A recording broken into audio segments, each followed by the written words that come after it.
Thank you, sir. Mr. Administrator, I'm going to reference a letter dated February 5th, 2024 to the Honorable Maria Cantwell and Honorable Ted Cruz. Are you familiar with this letter on February 5th that you sent?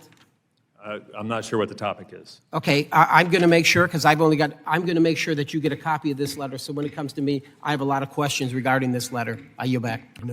Thank you, Mr. Chairman. So, Mr. Administrator, did you look at that letter that I referenced that was dated March 5th? You sent it to Cantwell and Ted Cruz? Yes, I have that. All right. Did you write that letter? Did I write the letter? Yes, sir. No, it was drafted for me. It was drafted for you. Who drafted it for you? I don't know. It went through a process as this issue was developed internally to respond to requests for technical assistance on various issues with the reauth bill. Is this letter the official position of the FAA to oppose the raising the mandatory retirement age without a study beforehand? The official position is that we don't have a position on the retirement age, but if it changes, we'd like to have data to support the change. Okay, so I want to be clear. So for everybody listening, the FAA, the administrator, does not have an official position on whether Congress, we passed it in the House, should raise the mandatory retirement age from 65 to 67. Our role has been to identify issues around that, and we have identified two. One about international compliance, and then one about understanding the data of changing the age from 65 to 67. Okay. Did ALPA influence your decision to write this letter? Did ALPA have any influence in the drafting of this letter, yes or no? Not that I'm aware of. Okay, I'll yield. Gentleman, Texas. Thank you. And I apologize, Mr. Administrator. These wonderful gentlemen give me their time when they don't have anything else to say, and I've got so much to talk about with you. So just for the record here, I asked you, did you write this letter? And you stated you didn't, but you had somebody ask you to write this letter. Can I ask you who asked you to write this letter dated February 5th? So I think the discussion probably would have been with our government affairs team that focuses on providing technical assistance on legislation. But you couldn't specifically, somebody come up to you and said, hey, Mr. Administrator, I'm drafting this letter. I want you to approve this letter so we can send out to Senators Cantwell and Cruz? No, it comes through a correspondence. We put out a lot of correspondence, and the last 4 weeks I've been mostly busy on other topics. Okay, so it was written by, your opinion, some government affairs team within the FAA? Presumably, but I don't know precisely, but that normally would be how it would be developed. All right, fair enough, fair enough.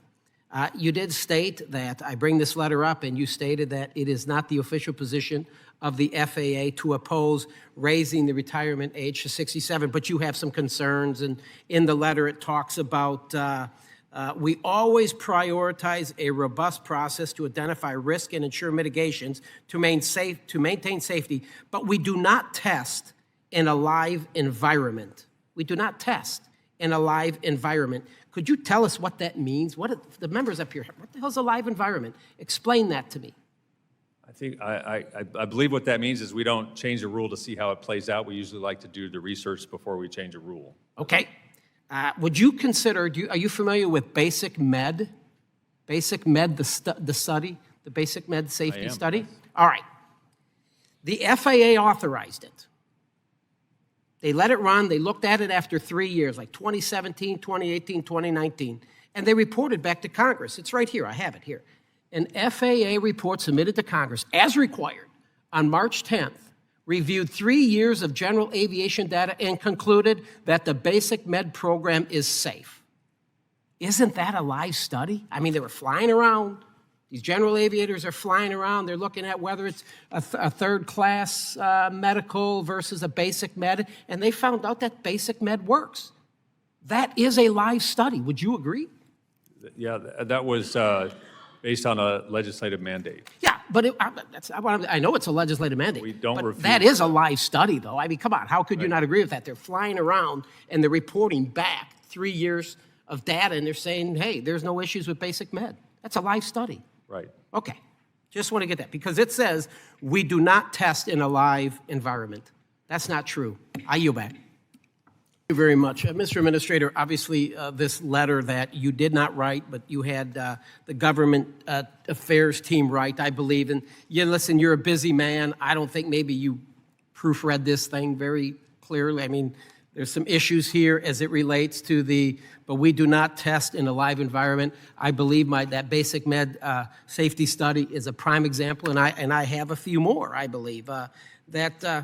It's interesting. ALPA is taking dues from pilots in Canada over the age of 65. ALPA is taking dues from pilots over the age of 65, and we know ALPA they want to squash this. They don't want this retirement age raised.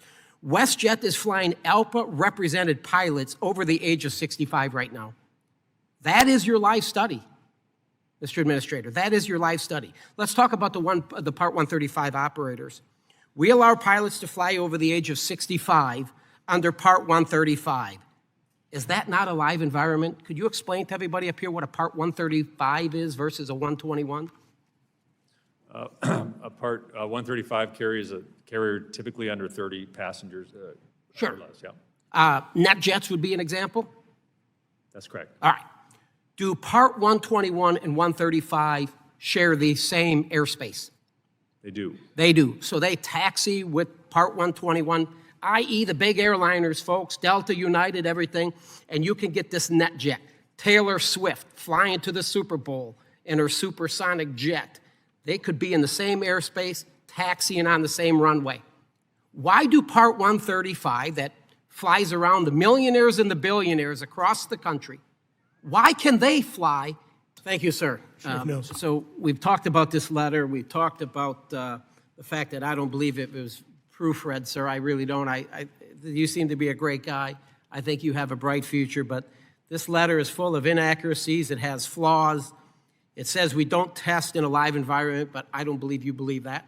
I just think that's not what you believe, and I think we can point that out.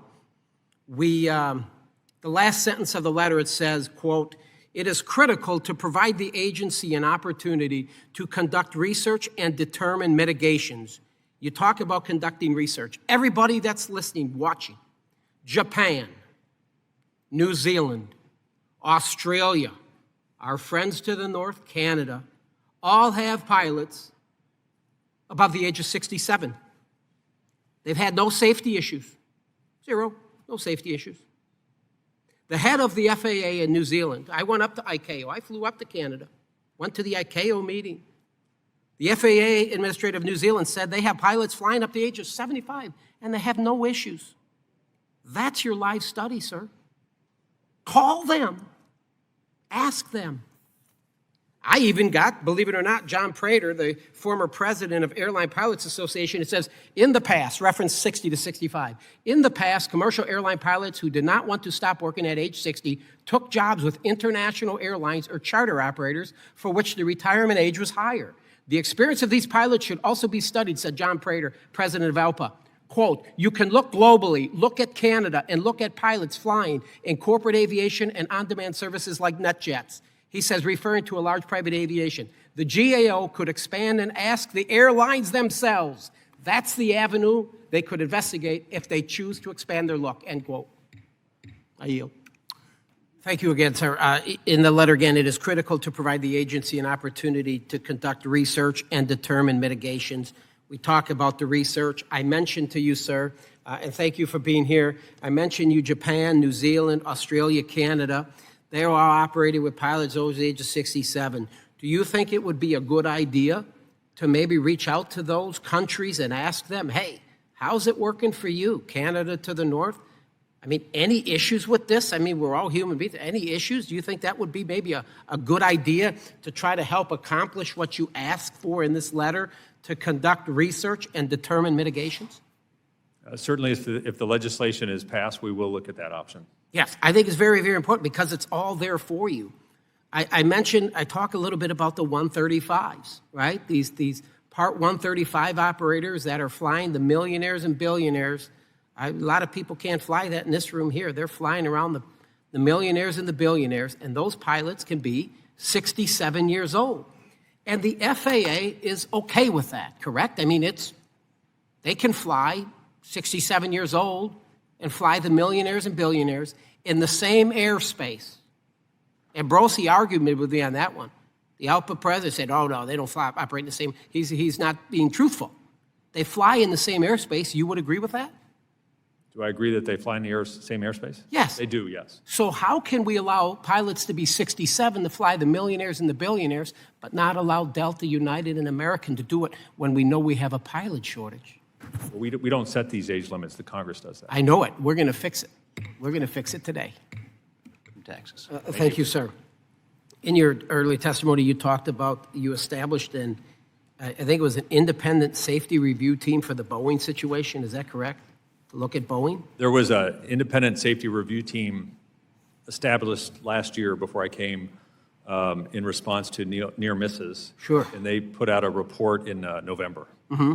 And I'm all about safety. I know you are. Everybody in America wants to have. We got the greatest aviation. I mean, our reputation is rock solid. We are safe. We have done a very good job in this country as it relates to aviation safety. Could you consider asking a group like that to go review some of the records from Japan, New Zealand, Canada, to look at it? I mean, it's a safety review team. Get the records. Ask them, hey, tell us a little bit about your history over here and your programs and having these pilots at 67 flying around up to 70. How's it working out? Don't you think that would be very useful information, not only for Congress here, but for the FAA, the administrator specifically? If that legislation does raise the age, we will certainly look at all the tools available. Absolutely, and I think that's fantastic. Even with the Part 135s. I mean, are you aware of any issues related to like Part 135s? I mean, has your office received phone calls about potential issues related to all the 135 operators that are flying right now while we're having this conversation? You get all the data, don't you? I mean, are you a receptacle of a lot of the complaints and the data safety regulations as it relates to Part 135? We would certainly look at that data as part of that. Do you feel that, I mean, are you aware of any issues with these pilots flying around in the same airspace as Delta at age 67 with the Part 135s? I have not looked at the data to see if there are any issues around that. I think. I yield back.